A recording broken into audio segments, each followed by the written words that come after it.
বর্ধমান দুর্গাপুজোর সমন্বয় সমিতির পক্ষ থেকে বার্ষিক সাধারণ সভার আয়োজন করা হলো বর্ধমান প্রান্তশালায়। যে সমস্ত দুর্গাপুজো কমিটি রয়েছে তাদের যাতে কোনো রকম অসুবিধে না হয়, প্রশাসনের কাছ থেকে যে কোনো সুযোগ সুবিধা নেওয়ার জন্য সেই সমস্ত বিষয় নিয়ে আলাপ আলোচনা হয় এবং রক্তদান শিবিরের যে আয়োজন করা হয়েছিল সেই রক্তদান শিবিরে যারা যারা অংশগ্রহণ করেছিলেন তাদেরকে সার্টিফিকেটের সম্মান প্রদান করা হয়। একইভাবে 1,10,000 টাকা মুখ্যমন্ত্রী মমতা বন্দ্যোপাধ্যায় দিচ্ছেন সমস্ত পুজো কমিটিতে।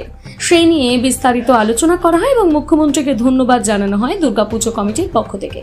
বর্তমানে বেশিরভাগ দুর্গাপুজো কমিটি দুর্গাপুজো সমন্বয় কমিটির সাথে যুক্ত, তাদের জন্য আরও কিছু নতুন কমিটি আজকের দিনে যোগ দেয়। সারা বছর বর্ধমান দুর্গাপুজো সমন্বয় সমিতি নানান সমাজ সেবামূলক কাজকর্ম করে থাকেন বলে জানিয়েছেন দুর্গাপুজো কমিটির সদস্যরা। প্রতি বছর দুর্গাপুজো সমন্বয় সমিতি কমিটিতে নতুন নতুন দুর্গাপুজো কমিটি যোগদান করেন। এবারেও ঠিক তেমনই আরও কয়েকটি দুর্গাপুজো কমিটি যোগ দিল। আজকের এই মিটিংয়ে বর্ধমান দক্ষিণের বিধায়ক খোকন দাস জানান অক্টোবর মাসের 4 তারিখে কার্নিভাল হবে। সেই কার্নিভালে যাতে দুর্গাপুজো কমিটি যে সমস্ত বড় বড় রয়েছে তারা যোগ দেয় তার আহ্বান জানান এই মঞ্চ থেকে। আজ এই সাধারণ সভায় প্রতিটি কমিটির সদস্যরা অংশগ্রহণ করেন এবং নিজের নিজের মতামত রাখেন এই আলোচনা সভায়। কারোর যদি কোনো অসুবিধা হয় তাহলে তারা দুর্গাপুজো সমন্বয় সমিতিকে জানালে তারা তাদের পাশে থেকে সহযোগিতার হাত বাড়িয়ে দেবেন বলে এমনই জানিয়েছেন। তথা জেলার বহু দুর্গাপুজো কমিটি এর সঙ্গে যুক্ত রয়েছেন এবং সেই কমিটির অধিকাংশ জনকেই আজকের মিটিংয়ে আসার জন্য অনুরোধ করা হয়েছিল।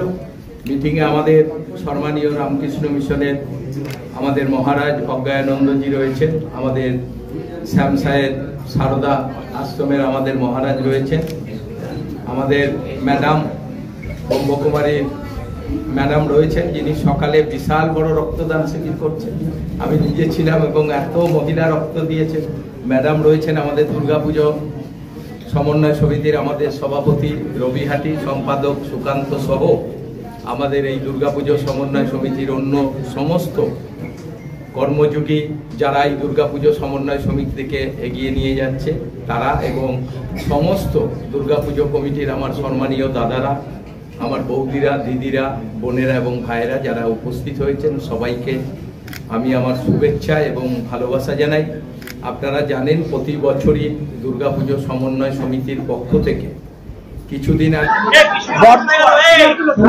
বর্তমান দুর্গাপুজো সমন্বয় সমিতির উদ্যোগে প্রতি বছরের না এবছরও সাধারণ বার্ষিক সভার আয়োজন করা হয়েছে। আমাদের 14তম সাধারণ বার্ষিক সভা পান্থশালা করা হলো। এখানে আমাদের মধ্যে উপস্থিত ছিলেন কাজীপ্রতাপপুরের অধ্যক্ষ অজ্ঞানন্দজি মহারাজ, সারদা আশ্রমের অধ্যক্ষ রূপেচানন্দ মহারাজ, আমাদের প্রজাপতি ব্রহ্মকুমারীর রুমাদি এবং আমাদের চেয়ারম্যান মাননীয় খোকন দাস মহাশয়।